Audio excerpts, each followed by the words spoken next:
Hi all! Welcome back to another Mustang Monday.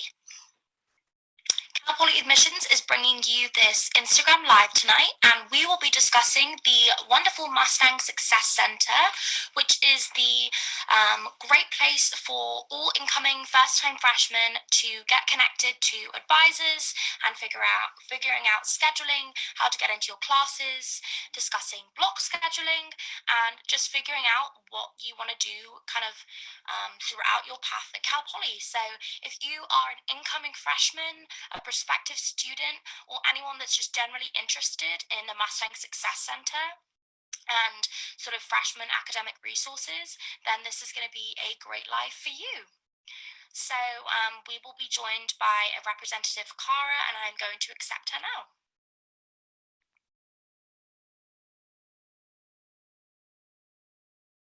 Just give me 1 second. Hi, how are you doing? I'm good, how are you? I am good, thank you for asking. It's Monday, I'm happy to be here. Good, I'm so glad, me too. Yeah. So I'm reviewing what we're going to be talking about tonight, but I'll start by introducing myself. My name is Olivia Jones, pronouns she, her, her. And I am a fourth-year communication studies major, so I'm in my last quarter here at Cal Poly, which I'm really sad about, but I am a poly rep and university ambassador, so we are the tour guides on campus, and I work for Cal Poly Admissions, and so I do these lives every Monday, kind of talking about different resources on campus, so I'm really excited for this evening. Do you want to introduce yourself, Cara? Sure. My name is Kara. I am an academic advisor with Mustang Success Center, pronouns she, her, hers. I'll share a little bit about my background. So I did not go to Cal Poly, but my background is in psychology. I have a degree in psychology. My university had a minor in leadership, which was really cool. So I had some fun minors. And then, I'm an advisor. I love advising here at Cal Poly. I've been here for about 3 years. Really love connecting with you all as first years. There's so much in the first year, which is awesome, that I just love interacting with you all and wish that I had that kind of support when I was a student too. So that's why I'm here. I'm here to help answer any and all questions that you all have today about advising, academics, all of the above. So thanks for having me. Of course, yeah. I know that I definitely visited the Mustang Success Center for my first couple years, but I know the kind of focus of it has changed a little bit since I was So do you want to kind of talk about what your main sort of resources and things that you do there are? Yeah, absolutely. So we always like to say, if you have a question and don't really know where to start, come talk to an advisor. We really talk about so many different things with students, which is awesome. So really, from the start of it, we are a first-year advising center, or the first-year advising center at Cal Poly. And so we serve specifically all first-time first-year students, or all first-time freshmen. So transfer students, you are going to work with your college advising centers and the transfer center if you're on this call or this Instagram Live. But otherwise, if you are an incoming first-time college student, first-time freshman, you will be meeting with us as advisors with Mustang Success Center. So I'm trying to think of conversations we've had recently. We cover everything, like I said, really your transition from high school to college, especially change of major is a big conversation. So we have a lot of change of major talks, adding minors, study abroad. Sometimes bumps come up in the road, and so you need help picking classes. You can't get into classes. That's what we're here for. Registration, course sequencing. Sometimes it can take a while to navigate the quarter system and figure out study skills or time management. Some of those academic pieces we talk about with students all the time, or motivation, procrastination. That was me as a student. I definitely needed help. Anything really academic related, we are a really good go-to place to start. And then we talk about so many other things out from there. So I don't know. There's so much that we can talk about, which is what makes my job fun. Yeah, that's awesome. Yeah. We get a lot of questions about kind of how you navigate the quarter system as tour guides, and, is it completely impossible to change your major at Cal Poly? So I'm sure you get some similar sort of questions coming to the Mustang Success Center. Yeah. People required to meet with you, or is it just kind of like if they want to, they can kind of thing? That's a good question. So we do not have mandatory advising on campus for most students. Some populations will, like Cal Poly scholars. If you're a scholar student, first of all, shout out, you all are awesome. But you will have an assigned advisor and you'll meet with them. Athletics, NCAA athletics, you all have advisors that you meet with. But otherwise, if you want to access advising as a general student, you can do so through either virtual drop-ins right now or scheduled appointments. And so we are super accessible. We love being accessible to students. Kind of typical work hours, so 9 to 4 or 5, depending on the day. But you can really come see us whenever you want and however you want. We have some students who will check in just for registration once a quarter, and that's awesome. We have some students who come back maybe once a week with new questions or once every other week with new questions. So there's no right or wrong way to do advising. I would say the only wrong way is not using it, probably. So yeah, there's all of our contact information and the different ways to get connected with us are on our website. Our website is success.calpoly.edu. You can obviously connect with us on social media as well. I will say for first-time students right now, you probably have tons of questions and want to get prepared, and that's awesome. We are pretty much only interacting with incoming students through email and phone calls right now. So if you want to get in touch with us right now, phone and email are the best way. And then starting June 20th is when you can start utilizing drop-ins, utilizing appointments, and connecting with us outside of just phone and email. So hopefully that helps some of you who want to start catching up and getting some of that advice. Yeah, I would say definitely. I think people probably have a lot of questions right now, but I would just wait it out because a lot of those questions will be answered. And when does block scheduling start? Do you want to talk a little bit about what that is and what that looks like for Totally. Yeah. So block schedules, if people don't know, because that's a very college term, and specifically Cal Poly term. So if you ever don't know, don't be afraid to ask what something means. But block schedules, they are the schedule that you are given in your first quarter. So you don't have to register all on your own. We give you a schedule of classes, which is awesome. Typically, it's anywhere from, I would say more so like 14 to 18 units for most students. Average course load is 16 units at Cal Poly, which is great. And they're going to be degree applicable classes. So GEs, support courses, major courses, all those fun things. But the important thing with block schedules, those are created in kind of July and August. So the big important date to keep in mind is July 15th is when you have to have all of your AP scores, IB scores, and transfer scores in. That's going to make it so much easier so that you're not blocked into anything you already have credit for as students. And then from there, schedules will be released around mid-August. So that's the first time that all incoming students will see their first block schedule, be able to interact with it.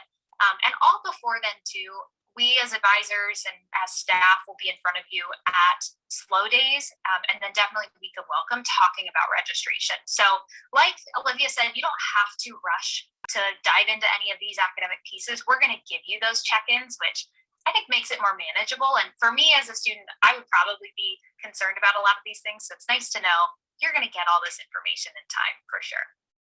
Yeah, definitely. I really appreciated block scheduling because it just kind of that first quarter, or even for me, the first year, I got most of my classes blocked. So even my first quarter, I was in a theatre class, which I thought was really cool because I did theatre in high school, but my major has nothing to do with it now. So it was fun that, I was blocked into something that I was interested in, even just as a GE. So I would, use it as, it's definitely a benefit to everyone to be blocked into the classes. And then if they have any questions, they can definitely, speak with you at a later time. Totally. Oh my gosh. Yeah. GEs are really fun. A lot of the GEs that first years get blocked into, I wish I could take right now. Anthropology and sociology and religious studies and so many cool biology classes too.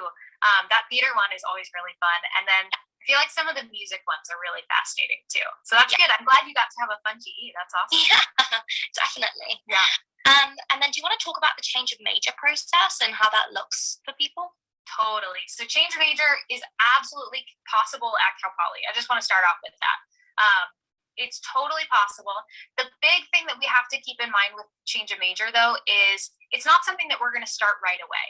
So change of major at Cal Poly, you have to wait until you finish your first quarter to even start the process. Now, that doesn't mean that you can't research things, you can't utilize career services or talk with other students, meet with faculty. You can do so much before then, but for sure, change of major, you have to wait until at least one quarter is done so that you have grades established and GPAs and you experience the quarter system first and foremost. Then from there, there is what's called an inquiry form. So once you decide, okay, I want to change my major to business, for example, you fill out the inquiry form. They're going to ask you some questions about why do you want to change your major? Do you feel like you can do this in a timely amount? Usually the answer right away is yes, which is good. And then they're going to ask you about your backup plan, which is a scary question, but they want you to think about change of major is not a guarantee. It's a multi-step process. So it's good to have maybe a plan A, a plan B, maybe a plan C, all that can still get you to your dream career, which is fun. So they're going to ask you these questions and they're going to assess whether you're eligible to change your major. And typically eligibility is based on three things. So number one, they're going to see original eligibility. Could you as a student have been admitted as that major originally? That's kind of a big one to check off. So that's the first piece. The second piece is current eligibility. So I mentioned you have to get some grades and GPAs in the system. Are you currently eligible based on your academic information to change into the major? And then the third piece is how competitive is the major? How many spots are there? There's a number of different factors that can kind of go into that third one. But if you're eligible at that point, then you get the green light to start the process. And that's what we call an individualized change of major agreement. I like to think of that as like a little trial period of the major. So they're going to give you anywhere from 2 to 3 classes to take over 1 to 2 quarters. They're going to give you certain grades or GPAs to accomplish. And once you do that successfully, then you're in the major. So it's like a little trial period, but it does take some time. So that's why I always encourage students, it can be really hard feeling that pressure, like, oh, I have to get in, change my major right away. And that's just not the case. Take your time figuring out what major is going to be right for you, doing the research, because once you get into it, you want to make sure that it's the right fit for you. And it's a good process to go through too, I think, for your own development. I changed my major in college, and it was a really important process for me to go through and take my time with. So take your time, wait that quarter. If you have questions about it, we have workshops that you can go to. Both, I think, during Week of Welcome, we'll have a change major workshop, and then definitely all throughout fall quarter, we'll do some refreshers on this. Hopefully that's helpful for a lot of you. Yes, that was great explanation. I think, a lot of times on our tour or, people thinking about applying or, talking about the admissions process, they think that they can just apply for a major, get in and then switch straight away. Yeah.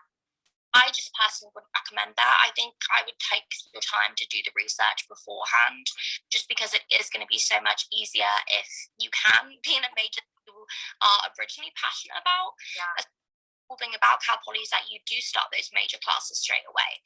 So for me, I did have a little bit of hesitancy, but because I was able to take my first comms class in full quarter, I knew then that I was in the right spot. So be patient, but also don't be scared of the process if that's something you really thought the best thing for you. Yeah, totally. I love that you said that, because I just met with a student today to talk about change major, and we're in spring quarter of their first year, but they're not behind. They're right on track with where they needed to be. And that's where advising is really great, just to have those check-ins and feel that reassurance. You're on the right path. You don't have to rush. Ignore what other people are doing and focus on what's right for you once you get into it. That's all that matters. Yeah, definitely. Yeah. From history to mechanical engineering. So yes, it's going to look like for you. That's incredible. I love that. That's awesome. Okay, so we have a few questions. Yeah. Someone asked, once you commit, how soon should you expect to hear back for confirmation? I think that they're talking about admissions. So I believe you just accept your place at Cal Poly in your portal, and then you should get an email, I'm assuming within a couple of days after you accept your place. So I would just keep looking on your portal and through your email. And if you don't hear anything back, then I'm sure that they'll get back to you. But if not, you could reach out to admissions. My daughter is in the interdisciplinary studies of liberal arts major, but needs to declare her emphasis. How does she go about that? Yeah, such a good question. So here at Cal Poly, we have an informal phrase that we use all the time. It depends. Every major is different. Every minor is different. And so most departments have a form that students fill out to declare it. It processes through the registrar, takes a little bit of time, but shows up in the system. But I want to, and so if your daughter is currently processing that and trying to figure out the specifics, come check with an advisor so we can figure out which form is right and where to find it. But I will say, in terms of concentrations and areas of emphasis, similar to change of major, there can be a lot of pressure to decide that early on and commit. And that's another one where I would say take your time, especially in something very specialized like ISLA. Take your time, figure out what emphasis or concentration is going to be right for you. That's one where you really want to figure out, what do I want to specialize in? What are my career goals? What electives do I want to take? And those are areas where you can be really creative, but you want to be intentional. So take your time with those. You have plenty of time. Yeah, I definitely agree.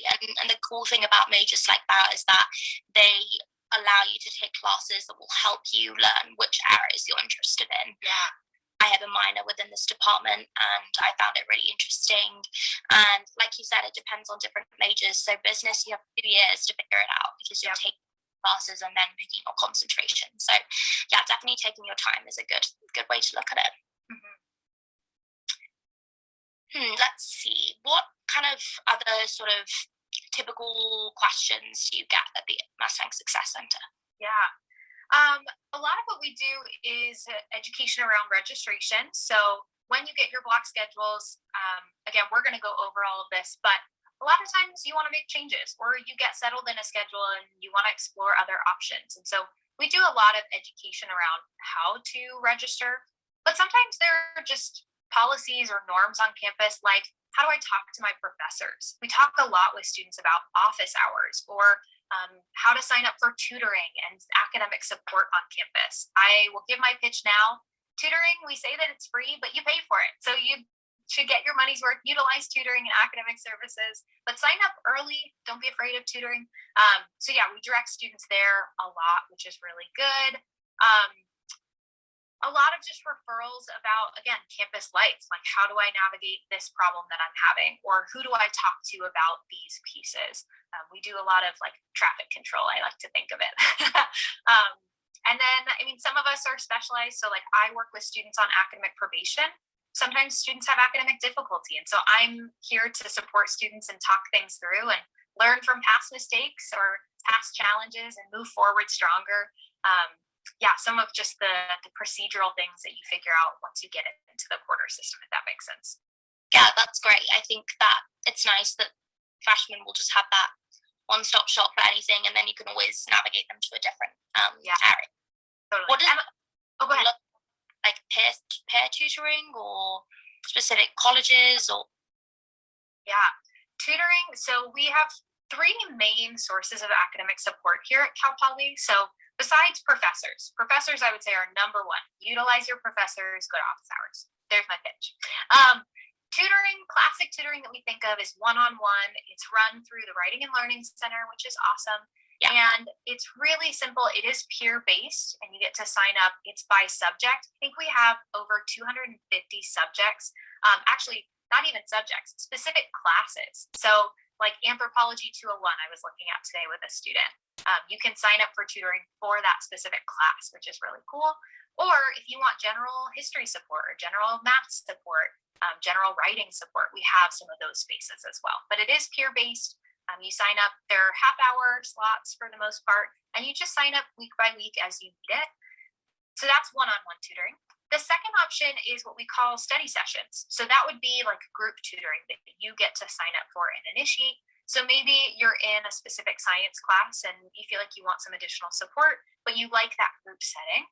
That's how I always studied best in college. So I would take advantage of that study session. You sign up for it really throughout the quarter. You could be halfway through the quarter and be like, hey, you know what? I think I want a study session. You can sign up, which is cool. And then the third option is kind of unique. So it's similar to study sessions. They're called supplemental workshops, but they correspond with specific sections of classes. So maybe I'm in Math 141, Calc, and I'm in section 5 with a certain professor. Workshops are really cool because there's a peer leader usually an upper class student, who's actually in that class with you, learning from that professor at the same time. They've taken the class before and they've passed. And then when you are in your groups, your workshops, you're doing things that are specific to that class, to that professor, which is really cool. They also provide 1 unit of credit, which is awesome. So if you sign up for workshops, you're kind of committing for the whole quarter, but it's really unique, which is cool. I like to tell students, if you can't get into a workshop or they don't have one for your professor, but you still want that professor specific outlet, study sessions are a really good way to go, and then just go to office hours, and they're kind of similar. Yeah, some of these things I didn't even know about or have never sort of taken use of as a senior. So I think it's great to be aware of these things, because it's always worth it if you're struggling with a class or just want to work with other people, to make the most of these resources so that you can do the best that you can. Totally. And that's some of what I talk about with students is, how do you learn best? Do you need that time to study on your own and then, ask questions in office hours? Do you like that group study time where you can feed off of one another, teach one another, ask similar questions? Some people like a balance or multiple options, and that's really cool. So a lot of college, especially in that first year, is learning, how do you learn best? And then adapting to campus and utilizing resources that support you in that way. Yeah, definitely. Yeah. Okay, a couple more questions. If you have a prerequisite class for a major course, should you take it over the summer? If so, can you take it at a community college? That's a really good question. So if it's a California community college, it's a little bit easier to transfer. We have a website that we use, and it has the whole list of what transfers and what doesn't. So you can work with an advisor to find some of those classes. The challenge with taking it over summer is that it can take 1 to 2 quarters for units to officially transfer and show up and give you that prereq credit. So if that's the case, there are some workarounds. You can try and contact the department for a permission number for something, but if you don't have those transfer credits in by that July 15th deadline, you might get blocked into something that you already have credit for. So if that's the case, I don't want to say don't take it. It just might take a few extra steps to get approved. So just work with an advisor and we'll kind of help you navigate all of that. Yeah, great. That's helpful. Yeah. How do we apply for Cal Poly scholarships? Where and when? Yeah. So scholarships, super awesome. We have tons of scholarship opportunities on campus. All of that information is on the financial aid website. And financial aid, they are the experts. Financial aid can get very complicated, and you want it to be specific to you. So if you have aid questions, go talk with financial aid. I don't quite know what their contact timeline looks like in terms of interacting with new incoming students, but they have all of the scholarship information on their website, and it's super thorough, and they're going to be a great resource to you on campus as well. Yeah, I would definitely, speak with financial aid. They're always going to know the best information about that kind of thing. Yeah. I think they also have virtual drop-in hours. So, exactly, if they're taking incoming students yet, I would definitely check that out. Mm-hmm. Just wondering, when Cal Poly switches to semesters in 2026, will it affect continuing students by a lot, or would it not have much impact? That is a great question. And it's something that our campus is taking very seriously. Advisors are taking seriously. Academic departments are taking seriously. We got a whole year extension because we want to do this well, and we want to keep it from affecting students in negative ways as much as possible. We want to be ready, just like you probably want us to be ready. So chances are it will affect some students, but departments will have plans in place so that they figure out, okay, if you're in the middle of your math progression, what's going to happen when that happens? Or if you are in the middle of this series, or you need to take these courses, when that shift happens, how do we transfer that? So it's going to be a campus-wide effort with advising and the registrar's office and academic departments, but that will definitely be a time where there will be a lot of communication. We'll be very proactive at getting curriculum updates to you all. And just keep working with folks when we get there. But fingers crossed, we're going to minimize as many effects as possible. But I'm excited. I think it's going to be great. Yeah, I think so too. And I think there's a lot of kind of questions and speculation about it right now, but it's also 4 years away. So there's going to be a whole team of people dedicated just to making this transition as smooth as possible. So I would just say for right now, I wouldn't be concerned. Yeah, totally. Are we supposed to be using our Cal Poly email addresses, or will emails be sent to our main addresses? That is such a good question. So, oh gosh, I have a little cheat sheet with some dates on here, but I don't know that I have it up in front of me. When you matriculate, it's a big word, but when you are officially processed as a college student, typically that happens in June-ish, I believe, or that's where it can start for some students. Yeah.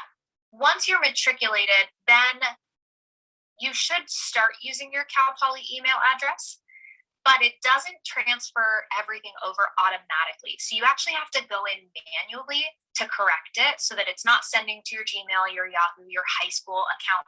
And I always encourage students to do that as soon as possible, because it's just going to make things easier. You're not going to miss crucial emails and updates. There are still students that I work with in this quarter who are missing emails because it's still forwarding. So if you want help with that, when you matriculate, when your portal shifts over to the student view, come talk with an advisor and we'll show you exactly how to do it. That's a super good question.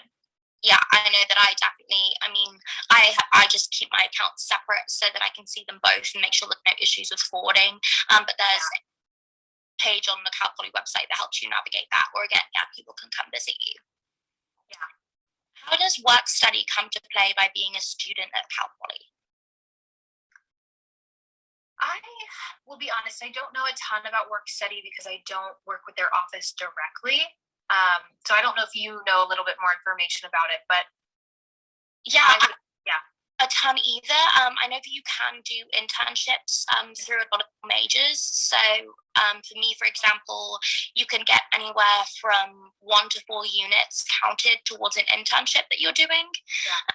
So if that's like some sort of internship that applies to your major and could be counted for credits, then you can add that to your schedule depending when you're doing the internship. And then in terms of like on-campus jobs, they definitely work with your schedule as a student. Make sure that you have time to go to all of your classes and that work isn't your number one priority over classes. Totally, yeah. And if you're doing work study, you will have work study support in terms of the office and the coordinators who are helping you. And then you can always, again, check in with advisors. We'll help you with your schedules as well so that you can prioritize that work time. But if you have a specific question like that, I always encourage folks, check out the website for that department, contact those folks directly with some of those specific questions, just so that you make sure you get the most accurate information. That's a big part of our job as advisors. We can provide information as we have it, but sometimes it's better to just go check in with the experts on those topics. Yes, I agree. Do transfer students need to attend slow days, and wow? I mean, I'm sure you could answer this as well, but I would say it's very important if you can attend that you do, because there's some really great opportunities to connect with your faculty and your departments, to connect with Heather at the Transfer Center and hear all about transfer life on campus, academic support, student support, so many great things. So if you're able to, I say absolutely go for it. Yeah, I completely agree. I think there is a specific transfer slow days session. Yeah. And then, wow, they also have specific transfer groups. And honestly, I think the biggest part about being a transfer is trying to get involved as quickly as possible, just because you do 2 years to get the most out of your Cal Poly experience. So going to Wow Club Showcase and some of those bigger events that can help you get involved in things will make your time at Cal Poly just much more fulfilling and an easier transition. Totally. How do advisors choose classes for freshmen full quarter? Do they also choose the 2-unit electives? Good question. So I'll clarify one thing. Not all majors have electives, so I'm guessing you're looking at some specific criteria or curriculum, which is awesome. Love that already. In terms of, I'm guessing this is referring to block schedules. So advisors actually don't choose that. It's all processed through the registrar's office, and they take into consideration any placement information from if you submit SAT and ACT scores, they'll factor those in, but also AP scores, IB scores, transfers, or transfer credits, all of that. They take into consideration input from your department as well. So your departments have put together a whole, it's kind of a cool, outline of like, if they can get into this, that's number one priority. If not, put them in this. If not that, put them in this, and so on and so forth. It's very thorough. And then they also have to look at, okay, how many of these seats in Theater 210 can we put students in?